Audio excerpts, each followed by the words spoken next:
അധ്യായം 25.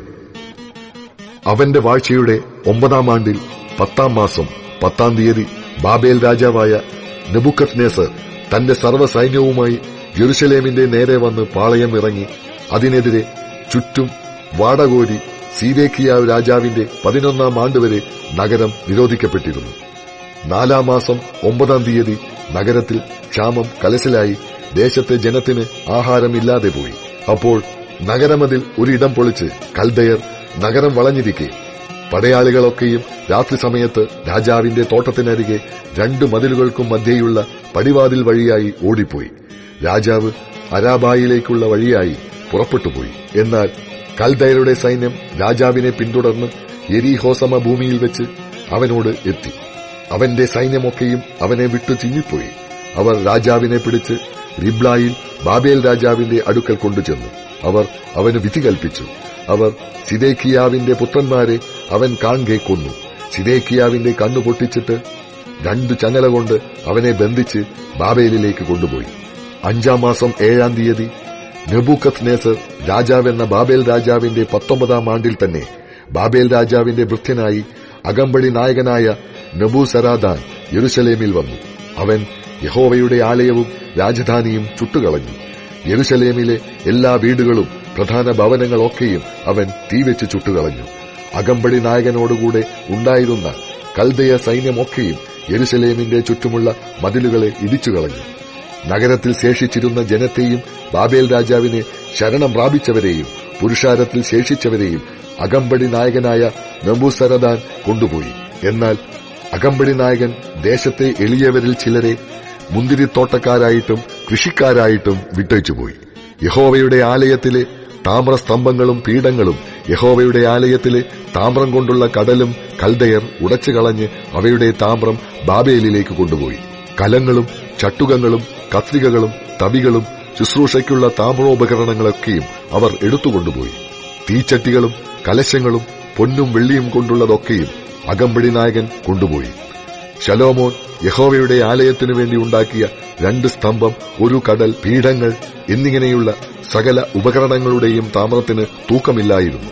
1 സ്തംഭത്തിന്റെ ഉയരം 18 മുഴം, അതിന്മേലുള്ള പോതിക താമ്രം കൊണ്ടായിരുന്നു. പോതികയുടെ ഉയരം 3 മുഴം. പോതികയുടെ ചുറ്റുമുള്ള വലപ്പണിയും മാതളപ്പഴവും ആസകലം താമ്രം കൊണ്ടായിരുന്നു. ഇതുപോലെ മറ്റേ സ്തംഭത്തിനും വലപ്പണിയും മറ്റുമുണ്ടായിരുന്നു.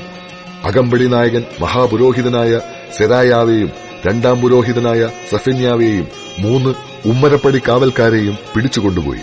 നഗരത്തിൽ നിന്ന് അവൻ യോദ്ധാക്കളുടെ മേൽവിചാരകനായ ഒരു ഷണ്ഡനെയും നഗരത്തിൽ വെച്ച് കണ്ടെത്തിയ രാജപരിചാരകന്മാരിൽ 5 പേരെയും ദേശത്തെ ജനത്തെ പടക്കി സ്വരൂപിക്കുന്ന സേനാപതിയുടെ രായസക്കാരനെയും നഗരത്തിൽ കണ്ട ദേശത്തെ ജനത്തിൽ 60 പേരെയും പിടിച്ചുകൊണ്ടുപോയി. ഇവരെ അകമ്പടി നായകനായ നെബൂസദരാൻ പിടിച്ച് റിബ്ലായിൽ ബാബേൽ രാജാവിന്റെ അടുക്കൽ കൊണ്ടുചെന്നു. ബാബേൽ രാജാവ് ഹമാത്ത് ദേശത്തിലെ റിബ്ലായിൽ വെച്ച് അവരെ വെട്ടിക്കൊന്നു. ഇങ്ങനെ യഹൂദ സ്വദേശം വിട്ട് പോകേണ്ടി വന്നു. ബാബേൽ രാജാവായ നെബൂഖദ്നേസർ യഹൂദദേശത്ത് ശേഷിപ്പിച്ചുവെച്ച ജനത്തിന് ഷാഫാന്റെ മകനായ അഹീക്കാമിന്റെ മകനായ ഗദല്യാവെ അധിപതിയാക്കി.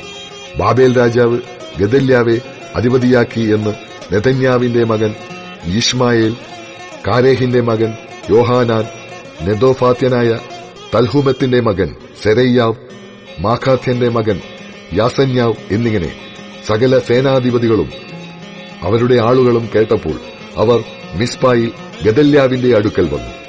ഗദല്യാവ് അവരോടും അവരുടെ ആളുകളോടും സത്യം ചെയ്ത് അവരോട്, നിങ്ങൾ കൽദയരുടെ ദാസന്മാർ നിമിത്തം ഭയപ്പെടരുത്.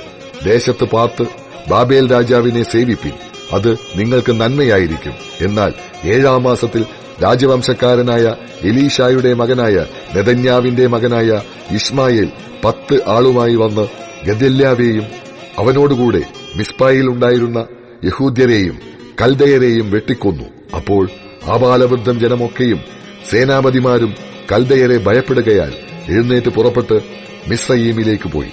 യഹൂദ രാജാവായ യഹോയാഖീമിന്റെ പ്രവാസത്തിന്റെ 37-ാം ആണ്ടിൽ 12-ാം മാസം 27-ാം തീയതി ബാബേൽ രാജാവായ എവീൽ മൊരേദെക് താൻ രാജാവായ ആണ്ടിൽ യഹൂദ രാജാവായ യഹോയാക്കിനെ കടാക്ഷിച്ച് കാരാഗൃഹത്തിൽ നിന്ന് വിടുവിച്ച് അവനോട് ആദരവായി സംസാരിച്ച് അവന്റെ ആസനത്തെ തന്നോടുകൂടെ ബാബേലിൽ ഉണ്ടായിരുന്ന രാജാക്കന്മാരുടെ ആസനങ്ങൾക്ക് മേലായി വച്ചു.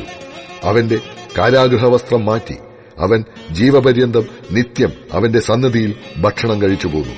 അവന്റെ അഹോവൃത്തിയോ രാജാവ് അവന് അവന്റെ മരണദിവസം വരെ അവന്റെ ജീവകാലമൊക്കെയും നിത്യവൃത്തിക്ക് ദിവസം പ്രതിയുള്ള ഓഹരി കൊടുത്തുപോന്നു.